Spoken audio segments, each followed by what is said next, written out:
Welcome everyone. Hi, my name is Rebecca Spore, Sales and Partnership Manager for Rome Migration Law. Welcome to our third episode of Legal Hot Topics presented by Rome Migration Law. It's my absolute pleasure this morning to welcome our next expert guest speaker and my boss, Jackson Taylor. Jackson is Managing Partner of Rome Migration Law and co-founder of Complies, an online immigration compliance platform. He's worked in immigration since 2008, primarily on employed-sponsored visa matters. His experiences range from Fortune 500 companies to startups and boutique SMEs. He currently focuses on employer-sponsored visa matters, corporate compliance, and advocating for policy reform. Rome Migration Law is a leading immigration law firm. We've recently been recognised as the leading boutique firm in Australia for immigration. We specialise in visa procurement, strategic advice, training and compliance, helping individuals and organisations navigate the pathways of global migration. Hi Jackson, it's great to have you here today. Thank you, Beck, and thanks for the kind introduction. No, that's okay. Once I finally got it out, I think I'm a bit nervous having my boss here today. Anyway. You don't need to worry, your job's Okay. not on the line. Awesome. So Jackson, honestly, best timing to be speaking about immigration law. There have been so many changes and so much going on. Would love to hear your take on the most important issues and topics that can essentially help our audience today. Thank you, Beck, and yeah, I totally agree. I think there has been a lot of change and there's a lot more to come.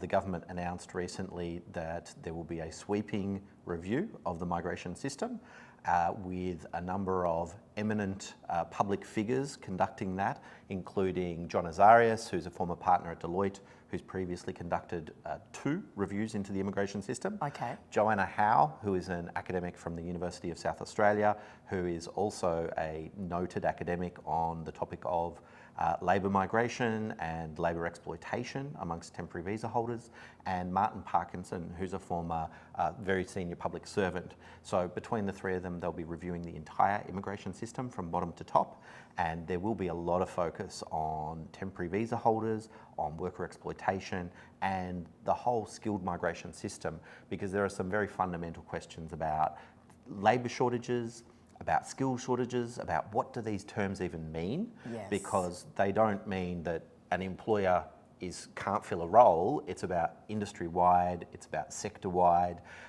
and it ties into things like training Australians. So there's a lot happening, and I know from a recent discussion that I was actually privileged to have with the Minister for Immigration, Andrew Giles, that this is a real moment that Australia can seize to benefit from immigration. And it's great to see that the language of nation building has come into the government's vocabulary again after a long absence under the previous LNP government. So that's very exciting, and I think that it's a real moment to be seized upon. So Jackson, obviously there's been a massive increase in new employers looking out to immigration and skilled international workers. Could you explain to us the added value that a firm like ours brings to these new clients and also those tier 1 clients? Yeah, absolutely. It's a real phenomenon that we've seen over the last 3 to 6 months with the recovery from COVID. Yes. Many people, and it's in the media all over the place, about the shortages. Restaurants aren't able to open in the middle of the week because they don't have kitchen staff, they don't have wait staff. Hospitals short-staffed due to the flow-on effects of COVID and people not wanting to go into those jobs. So we are seeing a really significant number of businesses approach us for the first time, and they don't have that background knowledge, whether it's people in HR or people in culture, or just throughout the organisation, they don't have that culture of using the visa programs. So where we add strategic value is we've done this before many times. Yes. So we know all about those traps for new players, we know all about the risks, we know about how to set up a program that is about getting the best and retaining the best employees from overseas. Because immigration law is quite complex. It is, and it's constantly changing, constantly moving. So I would assume even those clients that you've been working with for a few years, there's always that element of education and letting HR staff know and employers what they need to do. Yeah, absolutely. Yeah. immigration really is a moving feast. Things change all the time, and you'll find that very few people who specialise in immigration do other areas of law. So there's a lot of areas of law where people have a really mixed practice. You know, they might do some family law, they might do wills and estates.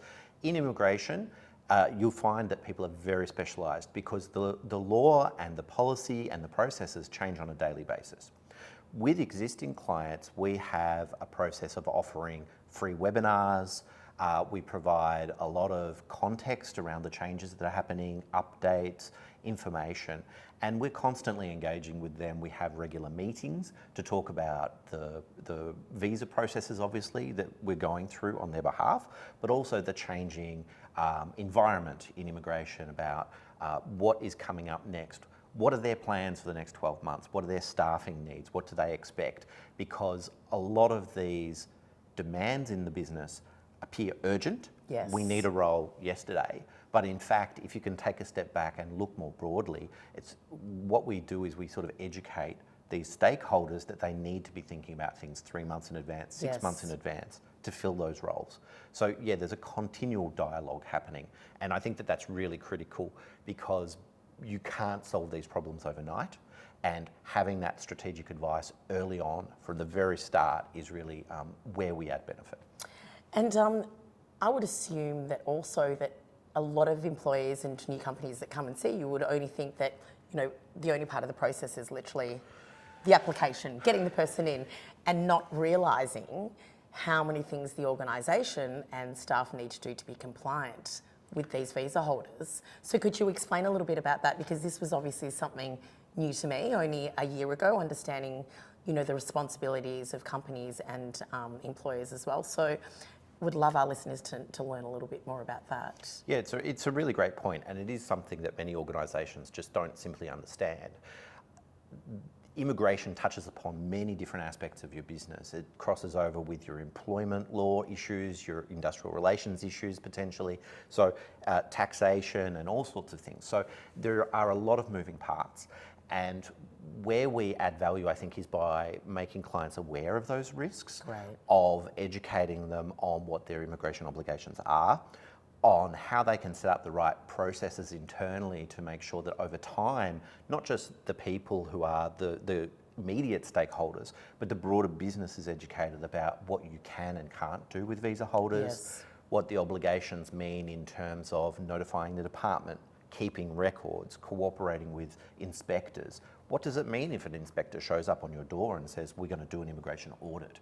So we add value by educating the business on all of those issues and making sure that the right systems and processes are set up internally to manage that, because the consequences of non-compliance in immigration can be really serious. It can include jail time for directors and executive officers of the business.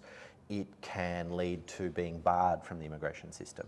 And if you can't access critical skills, if you're a multinational and you've got an overseas office, or if you're an SME or boutique business, a startup who really needs to attract the best and brightest, and you're barred from accessing the immigration system, then that's going to be a real problem for your business. So what is it exactly, Jackson, that immigration lawyers do for businesses? Could you possibly, you know, go through, you know, a kind of protocol or process that you do with your clients? Yeah, sure.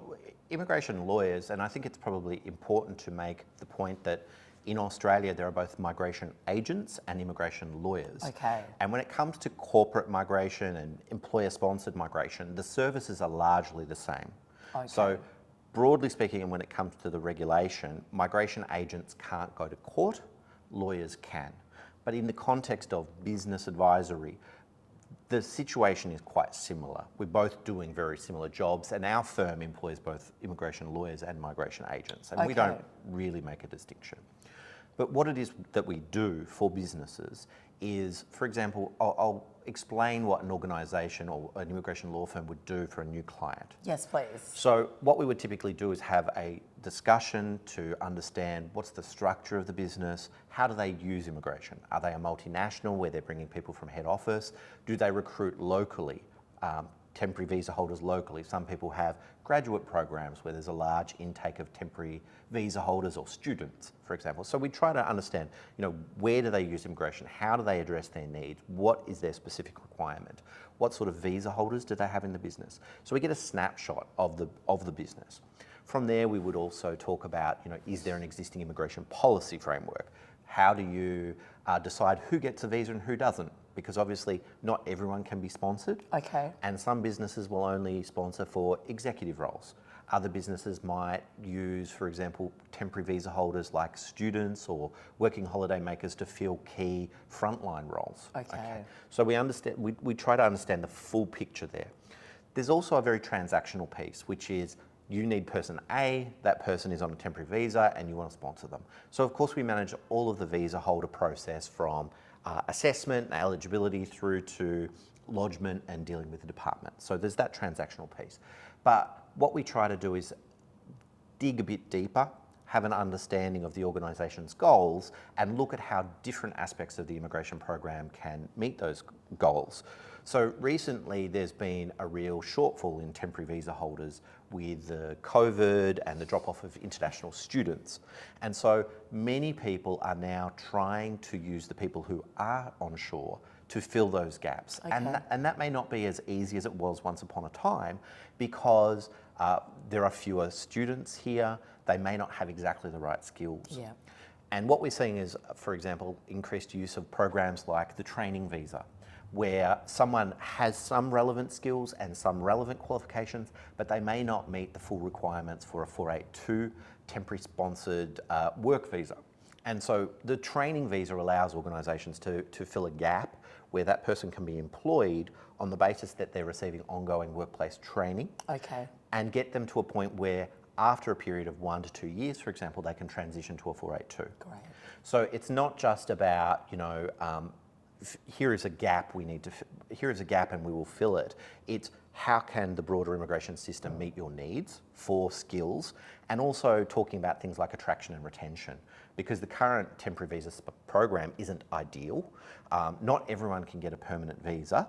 So how can you attract and retain the right people using the system as it is to meet those needs?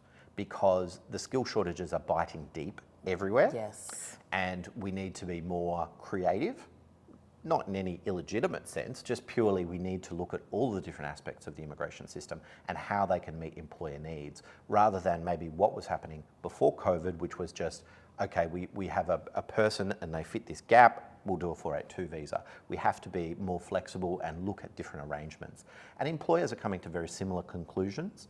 There's been a lot of movements in recent times to look at how can refugees, for example, and asylum seekers meet the needs of Australian employers. And employers are becoming more open to different arrangements like that, where before COVID maybe there was a desire to have someone who already knew the role. There's a greater appetite to train people up and find longer term matches. And I think that immigration can obviously help with that. So that's some of the different ways that we assist businesses. So really important, you're basically an extension of company. You're the expert in that area, which is migration, not expecting recruitment, HR to be experts in that area, and really in enabling a company to get to that next step. Yeah, absolutely. Very few businesses out there can afford to have in-house immigration advice. There's probably only half a dozen in Australia who are of that scale.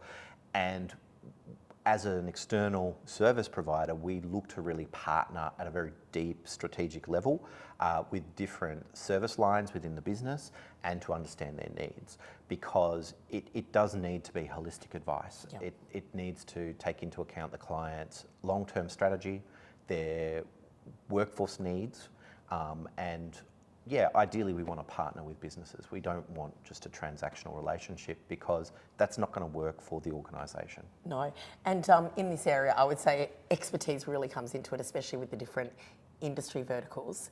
You could take agriculture and healthcare and completely different when it comes to offering the right advice to the team and with what they need.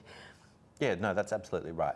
There are a lot of verticals who are increasingly using immigration, and that includes agriculture and medical. Medical has been an immigration area for a long time, Yes. but we're seeing an expansion from medical practitioners into allied health, physiotherapists, Yes. occupational therapists, as well as perhaps lower levels of what are considered skill, such as enrolled nursing, personal care assistants, because there is increased demand and healthcare is only going to continue that way. So there are different needs in different sectors, and each sector really does need targeted advice.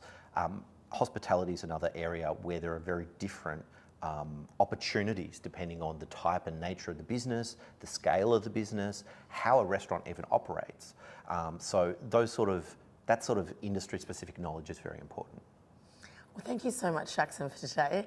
It's been a wonderful chance to catch up Pleasure, Beck. and talk about some of the hot topics in immigration currently. Thank you to our audience for joining us for our third episode of Legal Hot Topics. Looking forward to seeing you again in our next series. See you later.